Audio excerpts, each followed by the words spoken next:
हम लोग देख रहे हैं कि ट्रायंगल्स में कितने सारे थ्योरम, अगर कोई ट्रायंगल है एबीसी, कौन कौन सा थ्योरम लगा सकते हैं और कैसे ट्रायंगल्स के एरिया को, हाइट को फाइंड आउट किया जाता है। अगर दो एंगल दिया है तो कंडीशन क्या होगा, साइड्स दिए हैं तो कंडीशन क्या होगा, ऑल अबाउट द ट्रायंगल।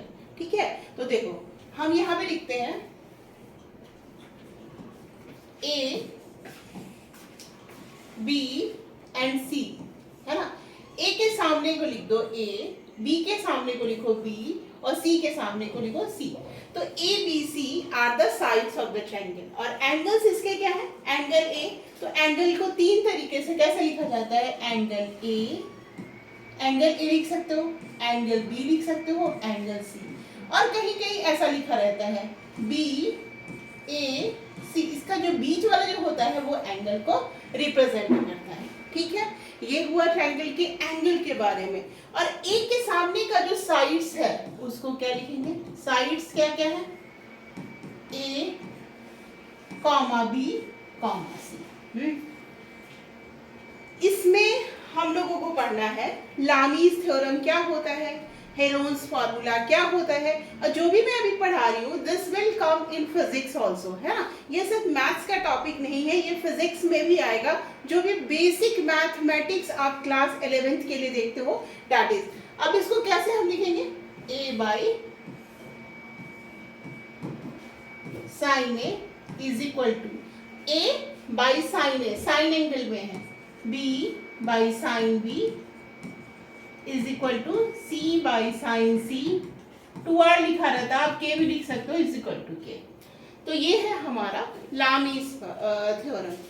अब ये कब होगा, जब मान लो कि सपोज करो अगर a बराबर 3 दिया है, एंगल a बराबर 30 डिग्री दिया है, एंगल b बराबर 60 डिग्री दिया है, तो हम लोग इसमें b का वैल्यू निकाल सकते हैं। कैसे निकाल सकते हैं, 3 by sine A is equal to, B का वैल्यू डाल देंगे, बी के दिया नहीं है, बी निकालना है, साइन 60 डिग्री, और साइन ए का वैल्यू क्या है, 30 डिग्री दिया हुआ है, तो हम यहाँ पे 3 साइन 30 डिग्री का वैल्यू क्या होता है, 1/2, तो 3 into 2 is equal to B, ये √3/2, तो 2 कैंसिल आउट हो गया, बी बराबर 3√3 आंसर आ गया।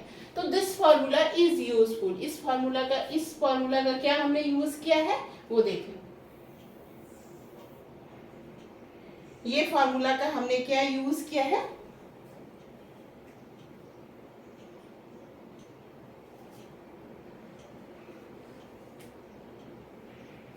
ये फॉर्मूला का हमने इसमें यूज किया। देखो ये हमारा ये क्वेश्चन में यूज होगा।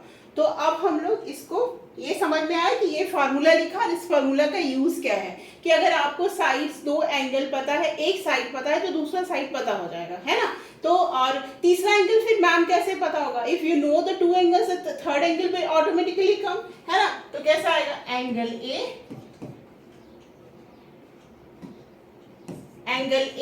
Plus angle B plus angle C 180 degree हमको पता है, तो एंगल आ जाएगा। तो दिस इज द रूल और use of the Lami's theorem. और ये कहाँ से शुरू होता है, ये आप देखिए क्लास 10th बोलोगे, बिकॉज 9th में साइन थीटा कॉस थीटा का इंट्रोडक्शन नहीं होता है, बट मैं अपने बच्चों को पढ़ाती हूँ। ठीक है, तो वहां से ये शुरू होगा, यहाँ से लेके एसएससी एमबीए हर एग्जाम में, 10th में, 11th में, इवन के फिजिक्स में इसका बहुत बड़ा रोल है। तो अब हम लोग इसके इस यूज को आपने समझ लिया, तो मैं इसको डिलीट करती हूँ। ठीक है, अब फिर नेक्स्ट यूज मैम क्या है, ये आपने देख लिया, this is the theorem. What is the next use, अब इसका नेक्स्ट यूज क्या है ये हमने पढ़ा। नेक्स्ट यूज क्या होगा इसमें, तो ये तो साइड्स के लिए हो गया। अब देखो दूसरा,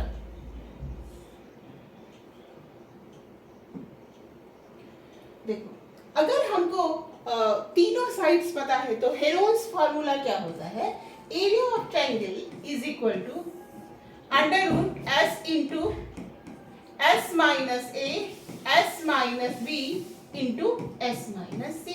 अब यहाँ पे s क्या है ना, s क्या है, s is the centimetre. S बराबर क्या होता है, A plus B plus C by A plus B plus C by 2S होता है। और इस तीनों के साइड्स को पता करके हम इसको सॉल्व करेंगे तो we will get the answer. तो ये आ गया हमारा हेरोन्स फार्मूला। तो this is the first use and this is the second use. तो फर्स्ट यूज, सेकेंड यूज। अब फिर ट्रायंगल्स का क्वेश्चन कैसे आता है? This all is about the basic mathematics and this is useful both in physics and the maths and is also useful for the class 10, class 11 and for the other examinations. तो देखो अब इसका third use क्या करेंगे। अब अगर ऐसा हो, मान लो हमें cos b, ये एक फॉर्मूला और है cos b, ठीक है, ये b है ना। तो यहां पे लिखो a square plus C square minus ये b है, b के सामने b स्क्वायर अपॉन क्या हो जाएगा 2, इस 2abc ऐसे याद रखते हैं तो 2ac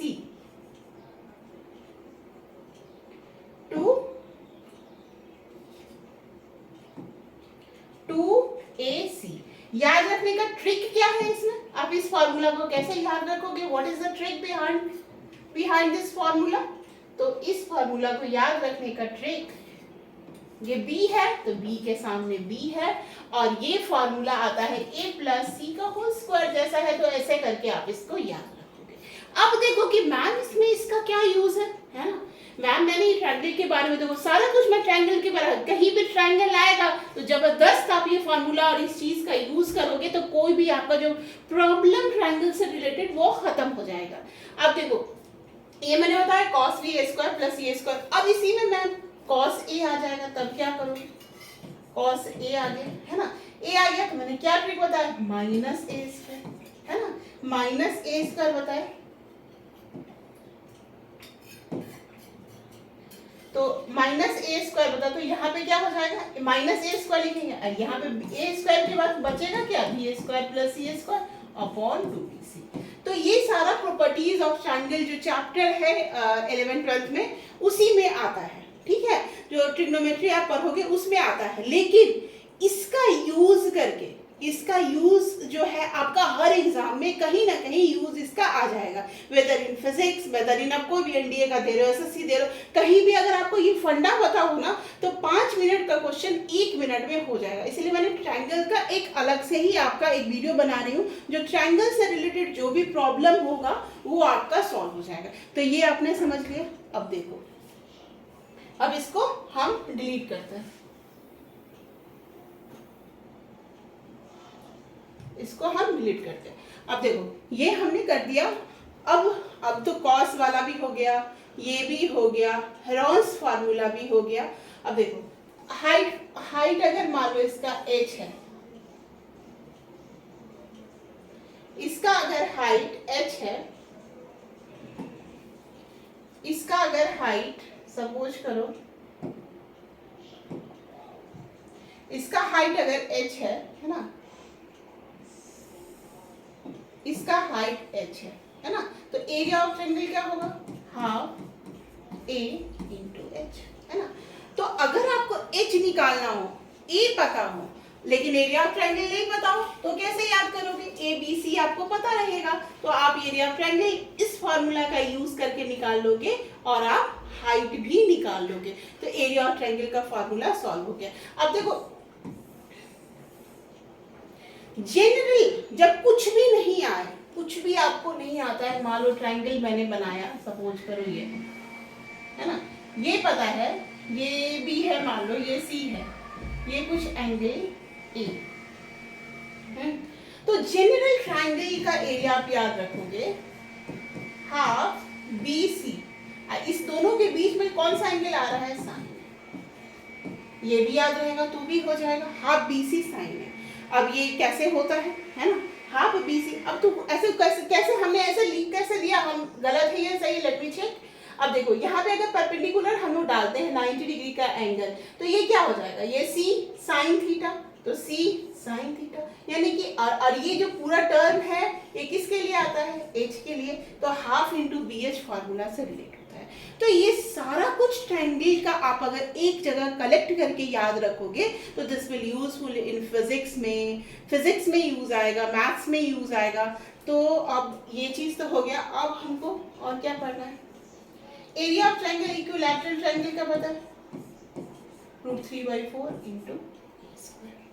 हाँ, इसके अलावा ट्रायंगल में एक चीज याद रखना, ट्रायंगल में और क्या इन किया जा सकता है कि देखो दो तरह का ABC/4 is also area of triangle.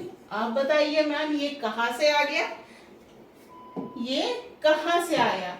आपने ऐसा कैसे लिख दिया ABC/4 R equal to area of triangle? आपने दो शब्द सुना होगा, सर्कम सेंटर और इन सेंटर। ये क्या चीज है बाबा? सर्कम सेंटर इन सेंटर नाम में है, यानी इन किया हुआ है, घर में घुसा हुआ एक सेंटर होगा, एक सर्कल होगा, ठीक है, उसकी रेडियस की बात हो रही है। सर्कम सेंटर मतलब उसको घेर के रखा होगा, उसकी बात हो रही है। तो these two are the word. अब देखो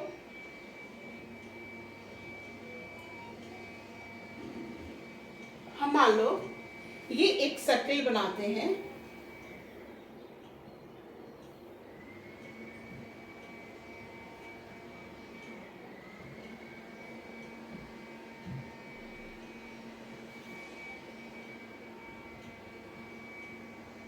थोड़ा सा इसमें टच होना चाहिए। यस, देखो ये एक हम सर्कल बनाया, ठीक है। अब यहाँ पे इसको हटा देती हूँ।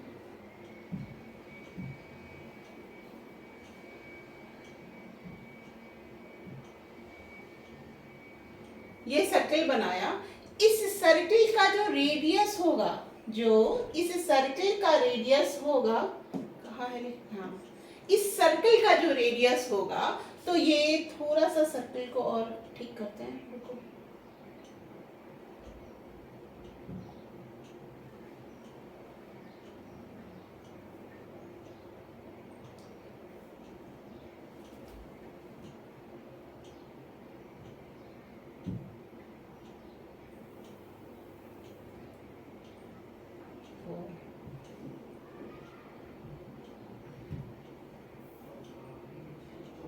देखो ये सर्कल हम इसको थोड़ा सा इधर, हाँ अभी हुआ, गुड गुड गुड। हाँ, इस सर्कल का जो रेडियस जो इस साइड को टच करेगा उसको हम लोग क्या बोलेंगे?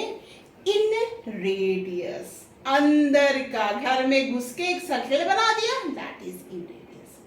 और एक सर्कल ऐसा भी हो सकता है जो इस ट्रायंगल के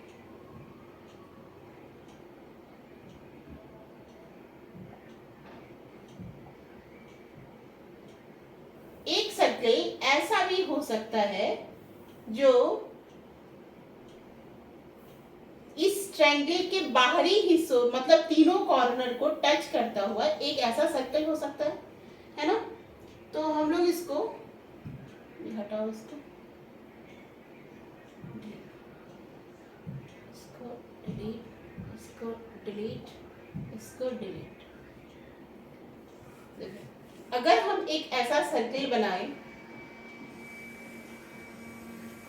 जो इसको बाहरी तरीके से बाहर से टच, सारे साइड्स को टच करता है, तो उसकी सर्कल के भी कुछ रेडियस होगी, दैट इज क्या बोलेंगे उसको? Circum radius. तो ABC/4 आर दैट इज जो बाहर का जो सामान है उसको बड़ा से लिखे, कैपिटल आर से। Area of triangle R is equal to area of triangle upon S। ये अंदर का सामान है तो ये स्मॉल r इसके लिए आएगा और कैपिटल R। तो ये भी फॉर्मूला आप लोग याद रखोगे। तो ये सारा कुछ हमने ट्रायंगल का कर दिया। हमने क्या क्या किया? पहले हमने ये थ्योरम लिखा, लामीज थ्योरम लिखा, हेरोन्स फार्मूला लिखा, प्रॉपर्टीज ऑफ ट्रायंगल्स के फार्मूला लिखे, ABC/4R लिखा, इन रेडियस लिखा और सर्कल। इतना अगर याद रहेगा तो ट्रायंगल से रिलेटेड आपसे कोई क्वेश्चन छूटेगा नहीं। और इससे रिलेटेड जो क्वेश्चन के प्रैक्टिस कर रहे हैं we will come with that. और ये कहाँ कहाँ फिजिक्स में आता है? मैम ये फिजिक्स में कहाँ आएगा? फिजिक्स में आप जो शुरू का ही बनाओगे न्यूटन्स लॉज ऑफ मोशन, उसी में जो स्टार्टिंग में जो बेसिक में वहाँ भी आपका ये लामिस थ्योरम का यूज होगा। फिर और भी दूसरे तीसरे जगह में आएगा, कहीं सीएम वाला जो कंडीशन होगा वहाँ निकालना होगा, वहाँ आएगा। तो कहाँ आएगा वी डोंट नो। कभी कभी वो रोटेशनल में के केस में ले लेते हैं, कभी कभी जब हम मास वाले फोर्सेस को बैलेंस करते हैं तो वहाँ भी कंडीशन में ये आएगा। और this is useful both for 10th 11th 12th and for the basic mathematics. This is the basic mathematics सबको आना चाहिए। तो अगर चैनल पे पहली बार आए हो तो लाइक, कमेंट और सब्सक्राइब करना मत भूलना, otherwise you may miss marks. Thank you.